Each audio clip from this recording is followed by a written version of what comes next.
Hello and welcome to Lost Love Chronicles. What was so special about July 18th? Nothing really.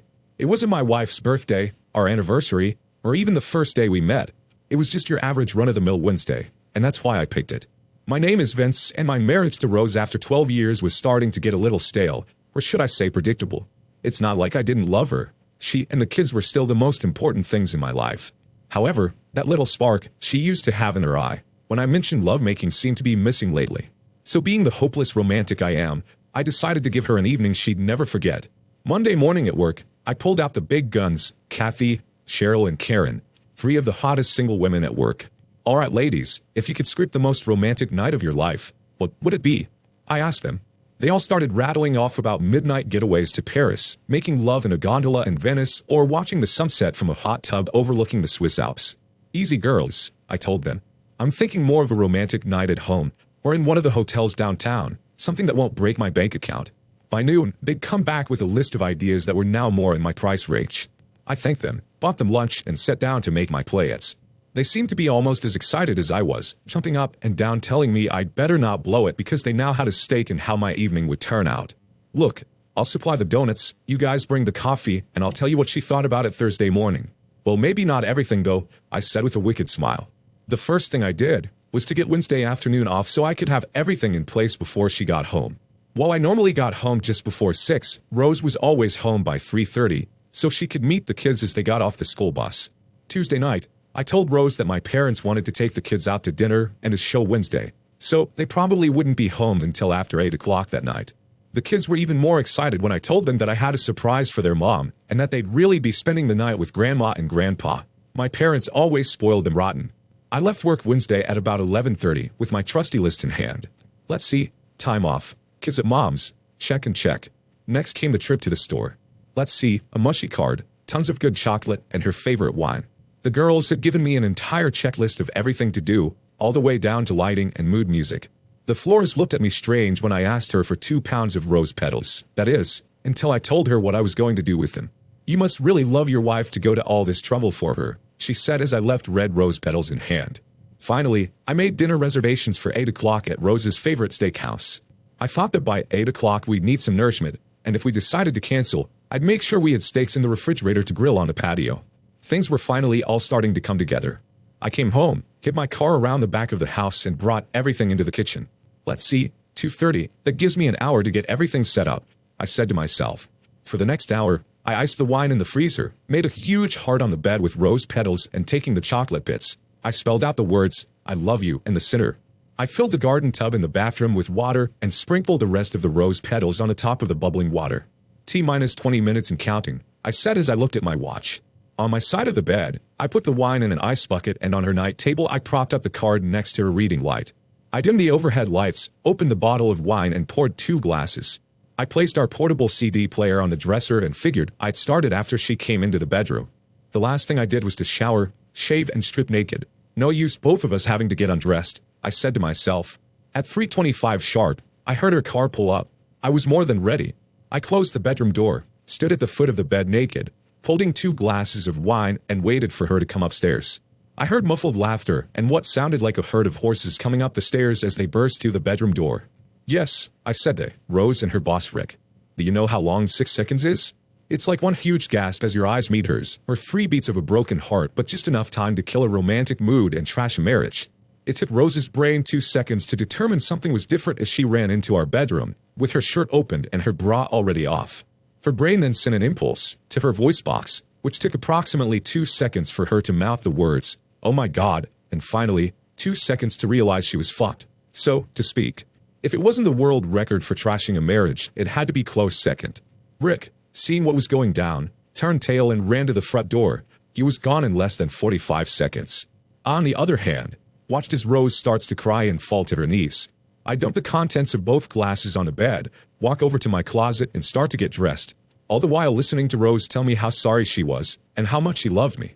It took me about 5 minutes to get dressed and tell her that it would be in her best interest if she was gone before I got back. I went downstairs, got in my car, and left for the nearest place I could get a drink. So here I sit at Tony's, finishing off my 4th beer, wondering what my next move will be. At 6:30, I went back to my now quiet and empty house. The front door was unlocked and Rose's car is nowhere to be found. After a quick piss downstairs, I head up to what used to be our bedroom. Everything was pretty much like it was when I left. The garden tub was still running. Wine, card, chocolate were still there, untouched. Rose's closet was open and so were a few drawers on her dresser.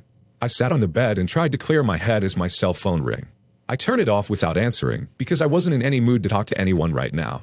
I knew I should have replaced that mattress in the spare room, I said to myself as I woke up the following morning. I went through the motions of showering, shaving and getting myself off to work, but I was more like a zombie as I made my way to my office. "Well, how did it go?" screamed all three girls as they ran into my office. "By the way you look, it must have been one hell of a night," Karen said with a giggle, elbowing the other two. "Oh, that it was," I replied as I gave them the short version of last night. "Bitch," Kathy said a little too loudly. "What are you going to do?" Cheryl asked.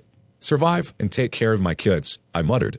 "So, if you don't mind, please keep quiet about this. I don't want to be the laughingstock of the whole office," I told them. They left, telling me how sorry they were, and that if I needed someone to talk to they were there for me. I thanked them and closed my office door. Bank accounts, credit cards, life insurance policies, 401k, they were all closed or changed by 9:30 that morning. The next was a hard call to my parents telling them that Rose and I were having a few problems, and I asked them if they could keep the kids until the weekend. They were sorry to hear about it, and were more than happy to watch the kids. Checking my cell phone, I had 20 messages from Rose. I trashed them all. Legal gave me the name of a good attorney that was reasonably priced, if that was possible, and I made an appointment for Friday morning.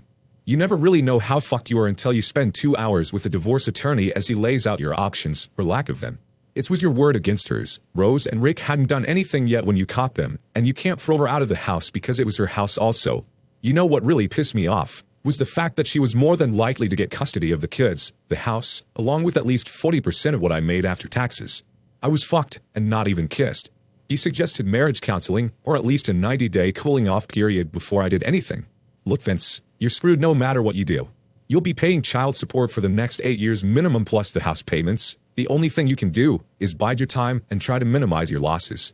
Look, if it was me, I'd move into the spare bedroom and make life at home as easy as possible if nothing else for your kids, he suggested, and that's just what I did.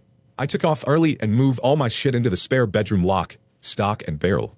I bought a new mattress and tossed the old one to the curb.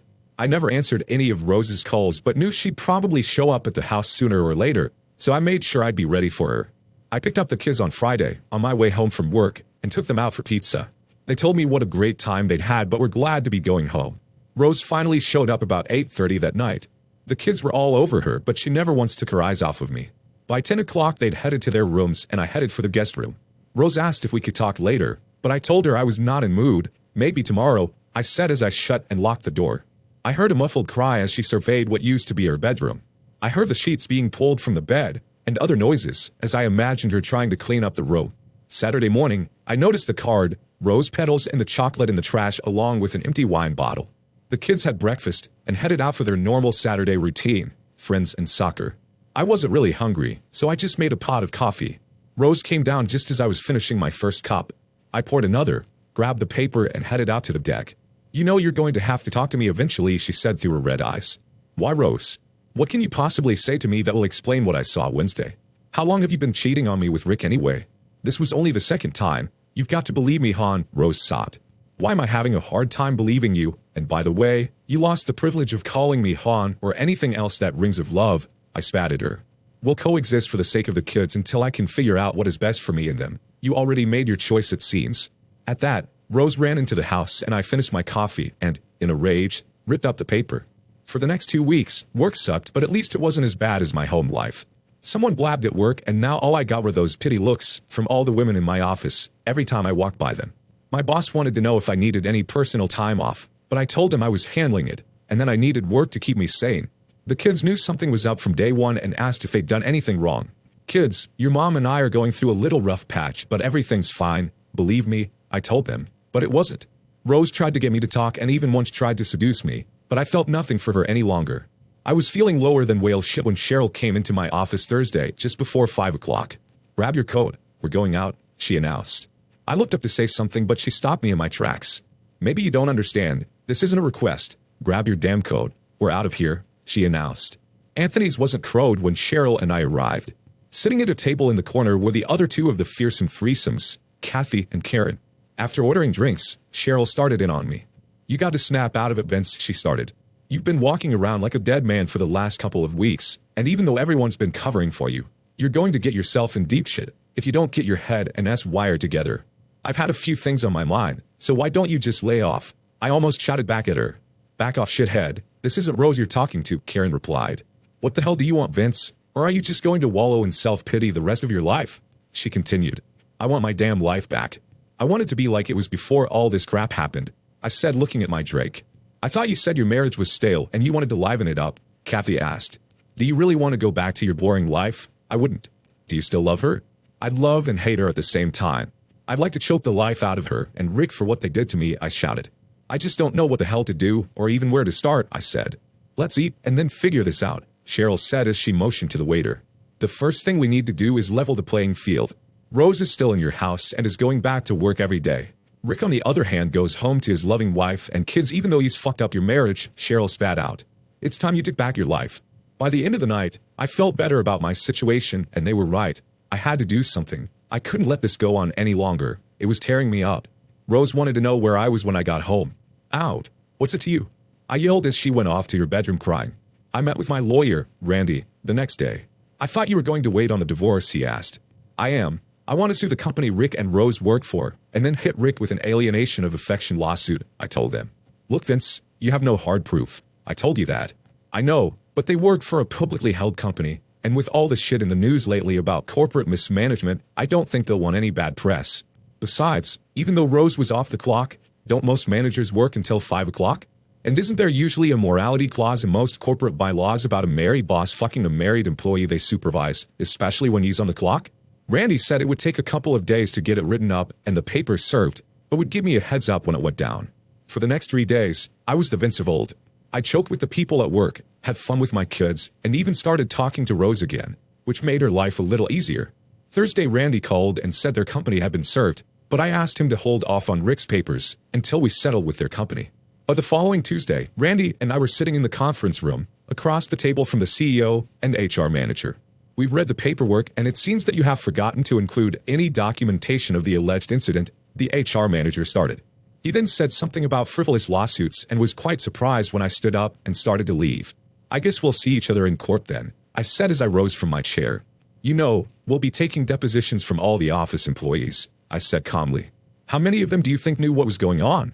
All I have to do is find 1 or 2, I told them. And how many managers do you think are going to protect Rick when their asses are on the line? Good day, gentlemen, I said as I walked out with Randy. I was at my desk Wednesday when Randy called. They want to settle, or as they put it, what will it take for this mess to go away, he told me. Well, I've asked for $250,000, lawyer fees, and for both of them to be transferred to out-of-state branches. That should cover it, I told them. Till then the offer is good until Thursday noon, after that we go forward. Wednesday afternoon I received another call from Randy. They've agreed to the fees and transfers, but are offering $150,000, he told me.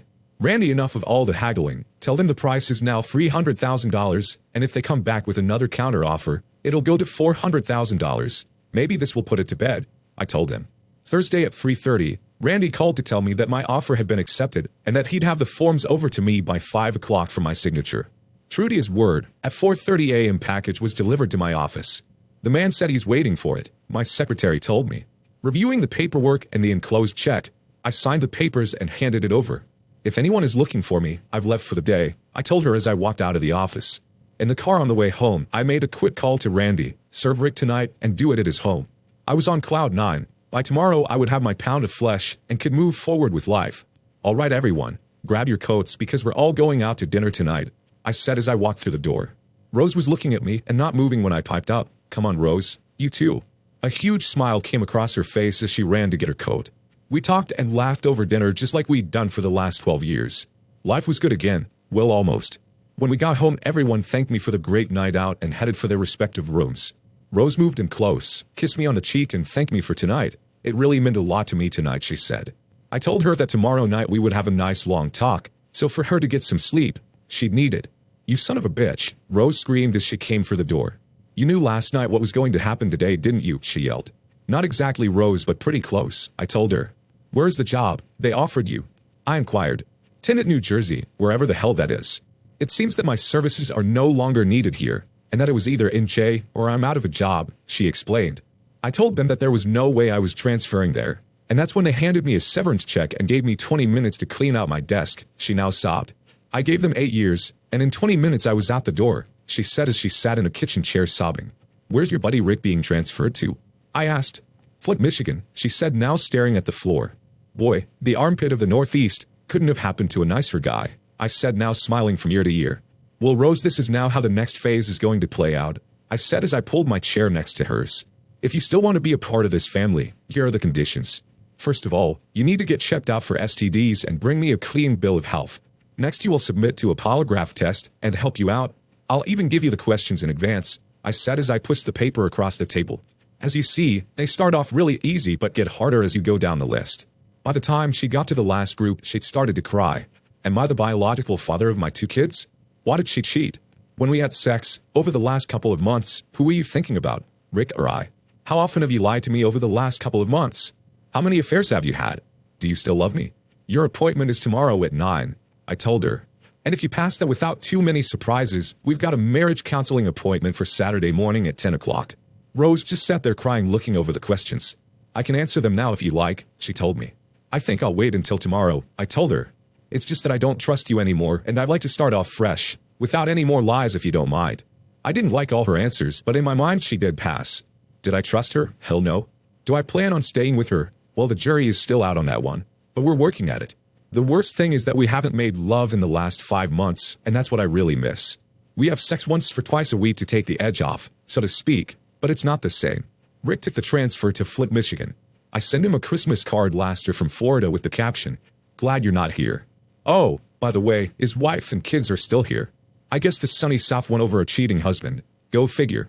Dear listener, if you have reached this far, please click on the subscribe button.